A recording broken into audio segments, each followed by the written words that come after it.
It's July 7th, 1937, and war has broken out between the Japanese and Chinese. It is known as the Second Sino-Japanese War. Let's look at the events leading up to the war. Japan was a greatly imperialistic nation, and it wanted to have a great empire like Britain. Japan had planned to dominate China for some time. Conspiracies of taking over China began even before the turn of the 20th century. In 1931, Japan officially invaded China, commencing their long thought out plans of invasion. War didn't break out though. Japan struck at a very opportune moment, as the Chinese were having internal conflicts and revolutions at that time. The Japanese started their invasion of Manchuria, located in northeast China. After Manchuria, the Japanese traveled west, moving through the rest of China, participating in several mini-engagements. These engagements were small battles fought between the two sides. War still hadn't broken out. On July 7th, 1937, the mini-battle known as the Battle of Marco Polo Bridge occurred. This engagement was not small like the ones before, and it started the war between China and Japan. The Second Sino-Japanese War finally broke out as a result of this battle. After the start of the Second Sino-Japanese War, the Chinese citizens knew they were definitely in trouble, as the Japanese military was much more skilled than the Chinese. In November, 4 months after the start of the war, the Japanese had captured the busy city of Shanghai. Upon capturing Shanghai, the Japanese headed towards China's capital, which was Nanking at the time. Little did the Nanking citizens know about the devastating events which were about to be unleashed upon them.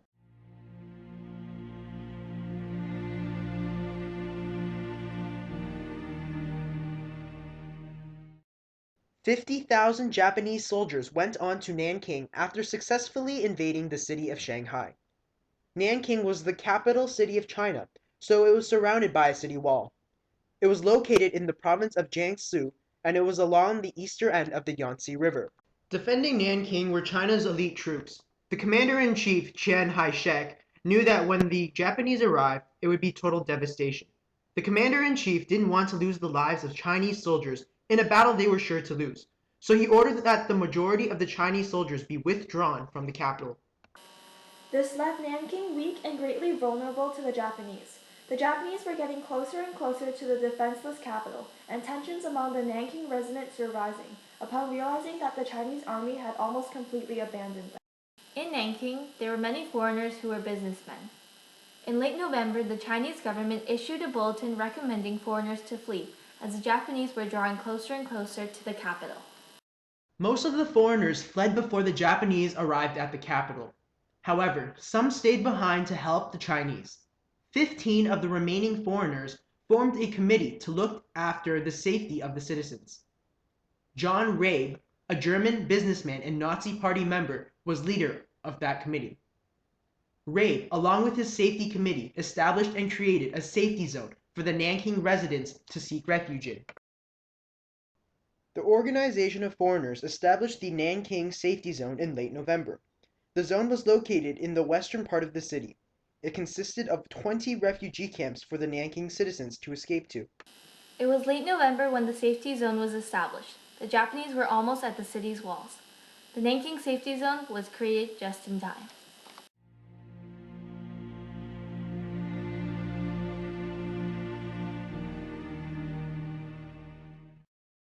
December 9th, 1937, the Japanese finally arrived at Nanking. They were outside the city walls. The Japanese gave the Chinese an ultimatum. Surrender Nanking within 24 hours, or total destruction will occur. Chiang Kai-shek, the commander-in-chief of China's military, refused to surrender. He ordered Nanking to be defended at all costs, despite the lack of men there to defend the city, since he ordered the withdrawal of most men just a few days before. He didn't surrender because he didn't want to look weak by simply giving up the capital without a fight. As December 10th and the 24-hour mark approached, no surrender took place. The Japanese followed through with their ultimatum. The Japanese broke through Nanking City's walls by force, and the Battle of Nanking began.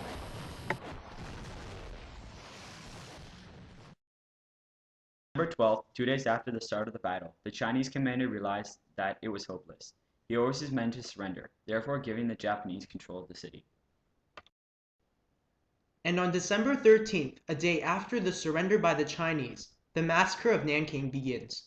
It would be a period of inhumane treatment for the Nanking citizens, and it would last for an entire 6 weeks.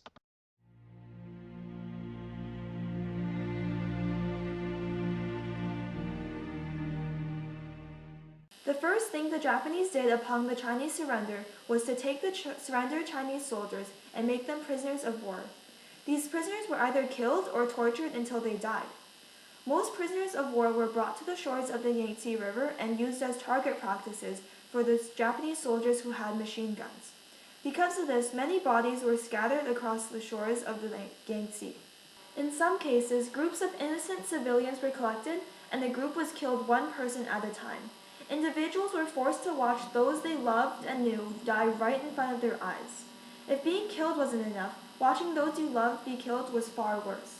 In other cases, people were gang beaten until they died. Bayonets were used, and individuals were stabbed as torture. In this picture, you can see the mark left by a bayonet. The Japanese soldiers also entered hospitals. They killed helpless individuals who were already injured or on the brink of death. No one was spared of life. Infants and newborns were killed as well. This was done in front of their parents as a way to torture them. Biological weapons were used as a way of torture as well. Bombs containing plague-infected fleas were dropped in various areas of Nanking, and these fleas transferred plague upon the civilians. Individuals who were once perfectly healthy now had open sores. Water supplies were also purposely contaminated with bacteria, causing typhoid fever to be contracted when the water was drunk by civilians. We are here with 95-year-old American Ralph J. Phillips. Welcome, Mr. Phillips. Thank you. Tell us, why were you in the Nanking Massacre? Well, I was there for a missionary assignment, but I chose not to flee because I knew the Nanking citizens would need me to keep them safe because of my foreign nationalities. And what was the most inhumane thing you witnessed during that time? I was forced to watch while the Japanese would cut out hearts and livers of Chinese soldiers and then roast them and eat them. Oh my God, how awful. It was. Disembowelment wasn't the worst, though. I was also forced to watch while pregnant women had their fetuses cut out, and then the fetus was stabbed by bayonets, and then the woman was left there to die in pain. Okay, thank you very much for your time. Soldiers often had competitions to see who could kill more. Killing became a sport, and the results were issued in the newspapers of Japan. In this newspaper article, it reports the scores between two soldiers. Noda has a score of 105 kills, and Mukai has a score of 106 kills. As the massacre continued, the killings became more and more brutal. Some individuals were buried alive, and others were blindfolded, unaware of when their death would come. The death toll rose as each day passed. Soldiers took pride in their killings. In this picture, a Japanese officer is smiling after killing the many people lying on the ground. He holds one head by the ear. So many people were killed that the Japanese eventually had trouble finding ways to dispose of the bodies. They began to litter the streets and pile up on corners. Not only that, but bodies were dumped in open pits or in the water.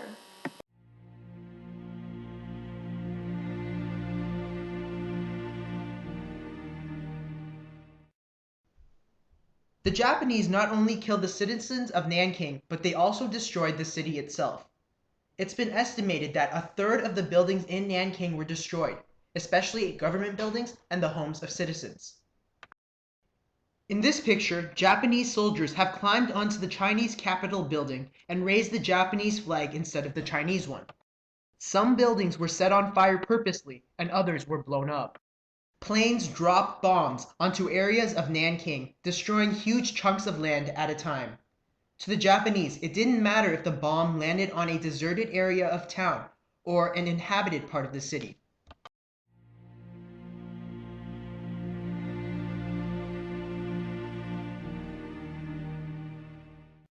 The Japanese soldiers had lots of power over the Chinese citizens in Nanking. Nothing and no one could stop the Japanese from doing what they pleased. Many Japanese soldiers stole valuables from the Nanking citizens. So, Mr. Wang, tell me about the thefts that happened in Nanking. Well, the soldiers would go door to door and collect valuables from both deserted and inhabited homes. As well, soldiers would confront civilians on the street for their valuables. And no one stopped them? Well, really, you couldn't do anything. If you stopped them or tried to, you were basically shot. But what happens if the Japanese encountered someone who didn't have anything to give? I mean, nobody probably had a lot. Well, if a citizen was confronted but didn't have anything to give, they were still shot, either way.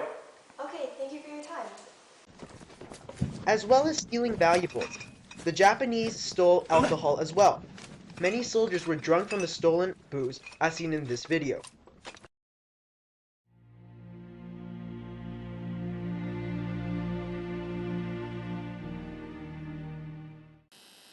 It is estimated that 20,000 women were raped during the massacre. They ranged from as young as 12 to as old as 80. Soldiers went door to door, looking for women. When a woman was found, she was raped, and in some instances, even gang raped in groups of as large as 20 soldiers. Most women were killed immediately after the rape. Japanese soldiers forced Chinese families into committing incest. Fathers were forced to rape their daughters, and sons were forced to rape their mothers. A diary entry from John Rabe documenting the massacre of the rapes. December 17, 1937. Each night, at least 1,000 women and girls were raped. Rapings became popular as they occurred everywhere in the city and at every moment throughout the day. If husbands or brothers tried to intervene and stop the Japanese, they were shot. The cries at night from women being raped became truly unnerving. The cries of the helpless woman filled the night, and these cries will forever be in my memory. As well, women were abducted to be sex slaves for the Japanese military. These sex slaves were known as comfort women. Nanking women were taken to Japanese headquarters where the women would be raped by Japanese soldiers. On a daily basis, comfort women were raped an average of 20 times a day, eventually becoming sterile.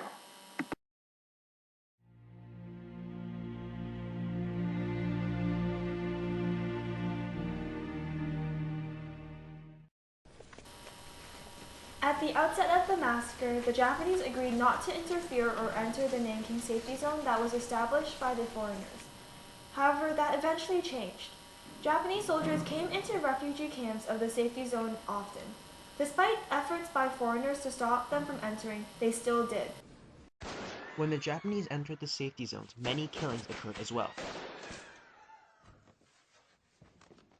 A diary entry from John Rabe outlines the events that happened in the Nanking safety zone. December 17, 1937. The safety zone is no longer safe. The Japanese have entered the zone and have carried out further atrocious crimes against the people of Nanking. Children were killed, women were killed, and men of all ages were killed as well. The Nanking refugees are no longer safe anywhere. Everywhere in Nanking, the Japanese are committing their inhumane crimes.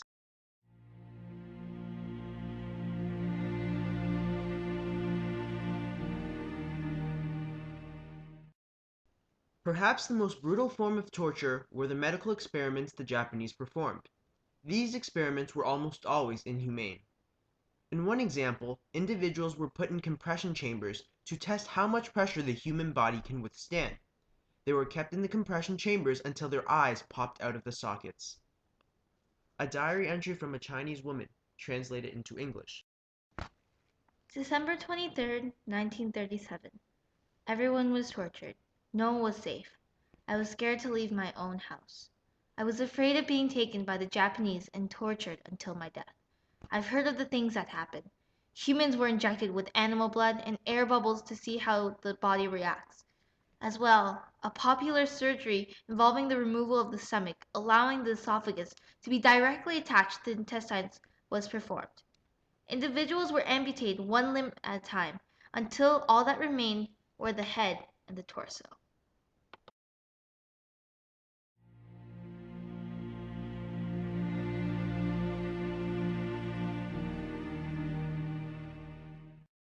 The massacre itself ended 6 weeks from the start date of December 13th, 1937.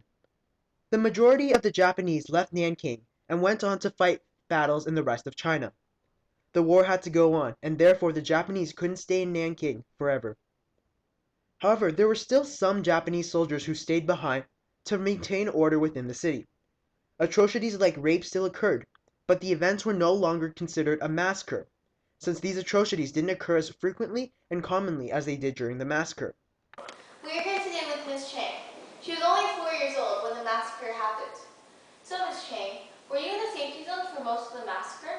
Yes, that's correct. And did you immediately leave the safety zone when the massacre ended? No. The massacre ended January 1938, but me and my family stayed until I think about April. And why Why did you continue to stay in the zone? Was it not safe in the cities after the massacre?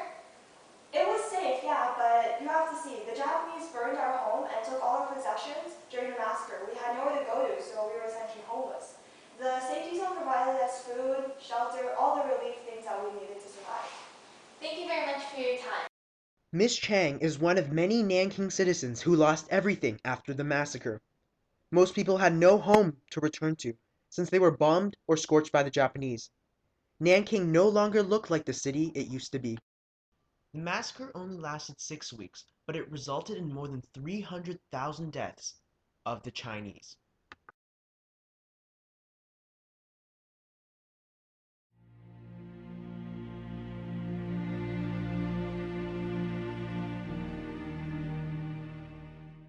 Today, Japan is one of China's major trading partners.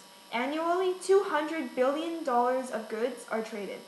However, there are still tensions between the Japanese and Chinese people today.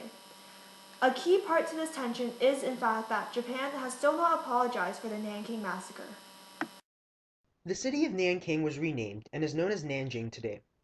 In 1985, the Nanjing Massacre Memorial Hall was built. In 2006, John Rabe, who was the leader of the committee that created the safety zone, had his house restored, thus creating the John Rabe and International Safety Zone Memorial Hall. Rabe was deemed a hero as the safety zone he created saved about 250,000 people.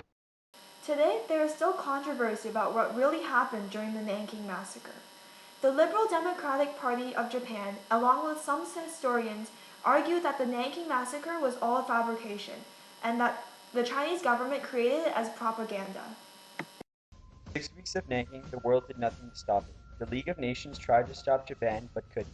Japan could do whatever it wanted because no one could stop them. Japan was similar to Germany leading to the start of World War II.